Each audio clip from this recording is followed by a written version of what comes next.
from HR Institute of Studies. Today we are going to continue with the chapter second of Accountancy Standard 11 GSEB Board.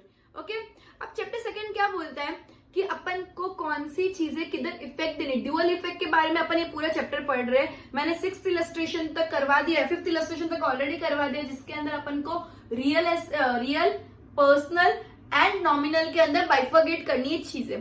अब real और personal nominal के अंदर ही करना है, but उसके अंदर कुछ स्पेसिफिक जो है ना वो अभी इलस्ट्रेशन 6 में आएगी, जिसके अंदर अपन बहुत हाई चांसेस है कि मिस्टेक कर लें. तो उस चीज को कैसे बाइफर्गेट करके मिस्टेक ना हो और करना है वैसे देखते हैं. एक्सपेंसेस यूजुअली किधर जाता है? Nominal account. एक और बार मैं रूल एक्सप्लेन कर देती हूँ. जो भी किसी का नाम हो, नेचुरल पर्सन हो, मतलब कोई नॉर्मल इंसान का नाम हो, तो उसको वो पर्सनल में जाएगा, या कोई इंस्टीट्यूशन, ऑर्गेनाइजेशन या किसी का भी नाम होगा तो भी वो पर्सनल में जाएगा एज लीगल आर्टिफिशियल पर्सन. ठीक है. अब कोई एसेट्स हो या गुड्स से कोई लेना देना हो तो वो जाएगा real account. And debtors, creditors, receivables, payables, ये सब किधर जाएगा? पर्सनल में. क्योंकि ये लायबिलिटी और एसेट भी पर्सनल में ही जाता है. लायबिलिटी एंड एसेट पर्सनल में जाता है, लेकिन एसेट एक्चुअली रियल में जाता है. लेकिन एसेट अगर डेटर्स और रिसीवेबल्स के नाम पे हो तो पर्सनल में जाएगा. क्यों? ये बहुत डिटेल में एक्सप्लेन कर चुकी, फिर भी एक बार बता देती क्योंकि उसके अंदर कोई इंसान का नाम या ऑर्गेनाइजेशन इन्वॉल्व है. डेटर्स, क्रेडिटर्स में कोई इंसान का नाम या ऑर्गेनाइजेशन इन्वॉल्व है, इसलिए वो पर्सनल में जाता है. नॉर्मल एसेट्स जो होती है वो रियल में जाता है. अब नॉमिनल अकाउंट में मैंने बोला जो भी एक्सपेंस है, गेन्स है, इनकम है, लॉसेस है, सब कहाँ जाएगा? Nominal account. ठीक है. अब एक्सपेंस तो नॉमिनल अकाउंट में जाएगा, लेकिन एक्सपेंस के और दो पार्ट होते हैं, जैसे outstanding expense and expense received in paid in advance. एक होता है आउटस्टैंडिंग एक्सपेंस और एक होता है expense paid in advance. Outstanding expense मतलब क्या है कि ड्यू हो गया, देना है अपन को, डेट आ गई देने की, लेकिन अपन ने अभी तक नहीं दिया. आउटस्टैंडिंग एक्सपेंस क्या होता है कि ड्यू डेट आ गई है पेमेंट की, मतलब देना का टाइम आ गया लेकिन अपन ने अभी तक पे नहीं किया, उसको बोलते हैं outstanding expense. Expense paid in advance मतलब काफी लोगों को आदत होती है बिल्डिंग का मेंटेनेंस, रेंट, कमीशन. कमीशन तो नहीं दे सकता अगर वो स्टॉक के आगे कमीशन फिक्स जो हो कि महीने का इतना कमीशन देते हो तो वो वाला कमीशन. ये जो एक्सपेंसेस होते हैं, सैलरी पूरे 12 महीने की एक साथ दे देते हैं या 2 साल का एक साथ दे देते हैं, तो उसको क्या बोलते हैं? Expense paid in advance. पहले से मैंने एक्सपेंस पे कर दिया है. समझ आया? काफी लोगों की आदत होती है कि समझो अगर 1 अप्रैल 31 मार्च का साल चल रहा है, लेकिन लोग दिवाली तो दिवाली देते हैं पूरा सैलरी एक साथ, तो वो क्या, वो भी एडवांस ही हुआ ना. नेक्स्ट महीने का अप्रैल से दिवाली तक तो एडवांस हो गया, नेक्स्ट ईयर का अप्रैल से लेकर दिवाली तक एडवांस हो गया. तो कोई भी एक्सपेंस पहले से पे कर दिया, अभी तक उसकी ड्यू डेट आनी बाकी है, पहले से पे कर दिया तो उसको बोलते हैं एक्सपेंस पेड इन एडवांस. ठीक है. अब एक्सपेंस आउटस्टैंडिंग अपने लिए क्या होगा? एक्सपेंस पेड इन एडवांस अपने लिए क्या होगा? एक्सपेंस आउटस्टैंडिंग अपने लिए लायबिलिटी होगा. क्यों? क्योंकि अपन के ऊपर कर्जा बढ़ रहा है, अपन को किसी को पेमेंट करना है एंड अपन अगर किया नहीं है तो कर्जा बढ़ गया अपने पे, कर्जा हो गया तो लायबिलिटी हो गई, एंड लायबिलिटी अगेन किधर जाएगा? पर्सनल में. ठीक है. अब expense paid in advance. Paid in advance मतलब ऑलरेडी बहुत ज्यादा एक्स्ट्रा पे कर लिया है, तो वो अपने लिए क्या होगा? रिसीवेबल. तो सॉरी रिसीवेबल नहीं, वो अपने लिए क्या होगा? एसेट हो गई. अगर अपन ने कोई एक्सपेंस पहले से पे कर लिया, एडवांस में पे कर लिया, तो वो अपने लिए क्या होती है? एसेट हो गई. तो एसेट, लेकिन कोई इंसान को या कोई ऑर्गेनाइजेशन को पेमेंट किया होगा तो इसके लिए वो भी जाएगा पर्सनल में.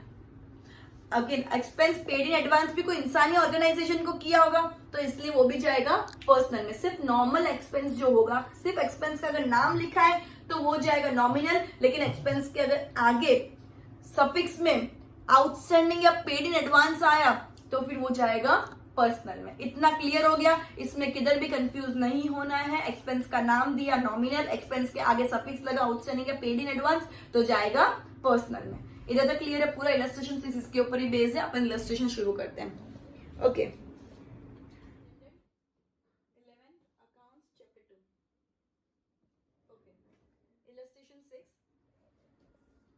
SR number. ठीक है. अब टाइप ऑफ जो ट्रांजेक्शन है वो मैं लिख नहीं रही हूँ, वो ब्लैंक छोड़ूंगी सबके अंदर. एंड चलो लिख देती हूँ.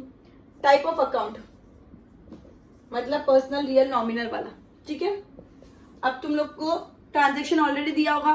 सबसे पहला ट्रांजेक्शन सैलरी. सैलरी क्या है? सिर्फ सैलरी दिया, नो सफिक्स एडेड, तो क्या हो गया? Nominal account. किसमें जाएगा? नॉमिनल. तुमको ये दिया हुआ होगा, ये तुमको लिखना है. क्लियर है? अब रीजन एक्सपेंस. ठीक है. इतना लिखोगे तो भी चलेगा। Second, salary outstanding, salary outstanding, salary outstanding suffix added outstanding, personal.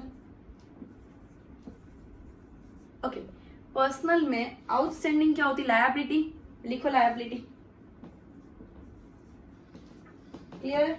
मैंने पहले ही बोला था आउटस्टैंडिंग लायबिलिटी होती है एंड दूसरा एसेट होता है, लेकिन एसेट कोई ऑर्गेनाइजेशन से होता है, इसके लिए उसको अपन क्या बोलते हैं, ऑर्गेनाइजेशन इंसान से होता है, इसके लिए अपन उसको पर्सनल में डालते हैं।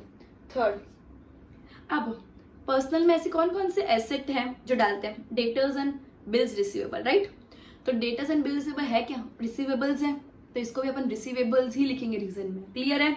ऐसे दो एसेट और है जिसको अपन, एसेट यूजुअली रियल में जाता है, लेकिन ऐसे दो एसेट और है जिसको अपन पर्सनल में डालते हैं, जैसे डेटर्स एंड बिल्स रिसीवेबल। दोनों है क्या? रिसीवेबल्स है, इसलिए ये भी रिसीवेबल मान के अपन पर्सनल में डालेंगे। क्लियर है?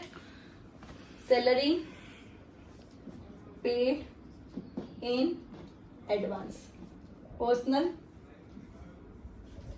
रिसीवेबल। ओके, वैसे इसको सबको एक ही सीरियल नंबर दिया 1। अब सेकेंड सीरियल नंबर दूसरा एक्सपेंस आएगा। रेंट पेड, जब भी पेड वर्ड यूज किया हो तभी अपन समझ जाते हैं कि कोई एक्सपेंस ही है। Rent paid, nominal reason expense. Rent outstanding, rent outstanding, outstanding क्या आएगा? Personal liability. Rent paid in advance, personal receivable. इधर तक क्लियर हो गया? नेक्स्ट क्या है? Commission paid, commission outstanding, commission paid in advance. उसके बाद आएगा brokerage paid, brokerage outstanding, brokerage paid in advance. तो ये सब के एक्सपेंस है, और एक्सपेंस है तो अपन का सेम, इस जैसे इसमें दो में ट्रीटमेंट है, सेम ट्रीटमेंट उसके अंदर है, तो अननेसेसरी वापस रिपीट करने का मतलब है तुम लोग को होमवर्क में पूरा सम कंप्लीट करके ही मुझे स्क्रीनशॉट सेंड करना है, फोटो सेंड करना है। क्लियर है? तो अपना इलस्ट्रेशन 6 कंप्लीट होता है। अब इलस्ट्रेशन 6 के नीचे क्या दिया हुआ है? अभी अपन ने पढ़ा एक्सपेंस के बारे में, सिमिलरली सेम चीज इनकम के बारे में भी आ सकती है। इनकम रिसीव की हो, या इनकम रिसीव्ड इन एडवांस हो, या इनकम रिसीवेबल मतलब इनकम रिसीव करनी बाकी हो।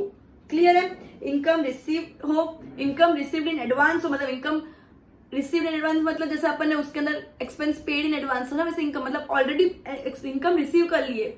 अगर अपन किसी और को 12 महीने का एक साथ एक्स्ट्रा दे सकते हैं, तो दूसरे भी तो अपन को एडवांस में सब पेमेंट कर सकते हैं ना। तो किसी और ने अपन को एडवांस में पेमेंट कर दिया, तो अपन ने इनकम एडवांस में रिसीव कर लिया। तो income receive, income outstanding, income receivable. Outstanding income receivable मतलब ड्यू डेट आ गई है, अपन को मिलनी चाहिए थी, लेकिन अपन को अभी तक मिली नहीं है। क्लियर है? अब इनकम के केस में जब इनकम आउटस्टैंडिंग होता है, मतलब ड्यू डेट आ गई है, अपन को मिलनी चाहिए थी लेकिन मिली नहीं है, तो वो एसेट होगा कि कभी ना कभी तो मिलेगा, कभी ना कभी तो मिलेगा। समझ आया? क्योंकि डेटर्स जैसा ट्रीटमेंट, डेटर्स ने आज तक पेमेंट दिया नहीं, अपन ने क्रेडिट पे सेल किया, पेमेंट दिया नहीं, कभी ना कभी तो पेमेंट आएगा।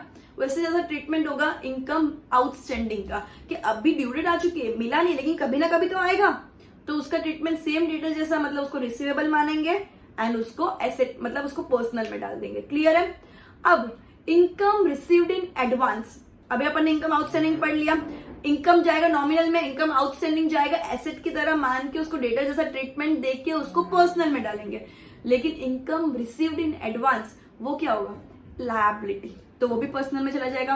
क्यों? क्योंकि अपन ने ऑलरेडी किसी का लेके बैठ गए, अपने माथे पे कर्जा है कि उसको अपन को इतनी टाइम तक सर्विस देनी बाकी है। समझ आया? इतने टाइम तक उसको सर्विस देनी बाकी है, अपने माथे पे उसका कर्जा, तो उसको लायबिलिटी की तरह ट्रीट करेंगे एंड अगेन उसको पर्सनल में डालेंगे। इतना क्लियर है? सो नेक्स्ट ट्रीटमेंट पूरा ऐसा है, अपन देखते हैं। ये देख लिया एक बार? Okay,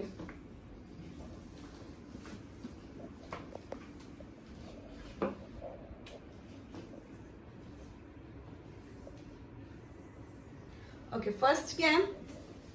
commission receive. Commission receive मतलब रिसीव वर्ड सुन के अपन को पता चल जाना चाहिए कि वो इनकम है। कमीशन रिसीव्ड, नॉर्मल इनकम है तो उसको क्या डालेंगे? नॉमिनल अकाउंट में डालेंगे। एंड रीजन क्या है? इनकम। ठीक है? एक्सपेंस होता है एक्सपेंस, इनकम होता है इनकम। उसके अंदर ही लिखा है कमीशन आउटस्टैंडिंग, आउटस्टैंडिंग मतलब इनकम मिलनी बाकी है, तो अपने लिए क्या हो जाएगा, एसेट, अपने लिए क्या हो जाएगा, एसेट। और ऐसा एसेट जो अपन को मिलना बाकी, तो वो अपन किधर डालते हैं, पर्सनल अकाउंट में, क्लियर है। और नॉर्मल एसेट होता तो अपन रियल अकाउंट में डालते हैं, लेकिन ऐसा एसेट जो अपन को मिलना, डेटा जैसा जो ट्रीटमेंट एसेट का होता है वो अपन पर्सनल अकाउंट में डालते हैं।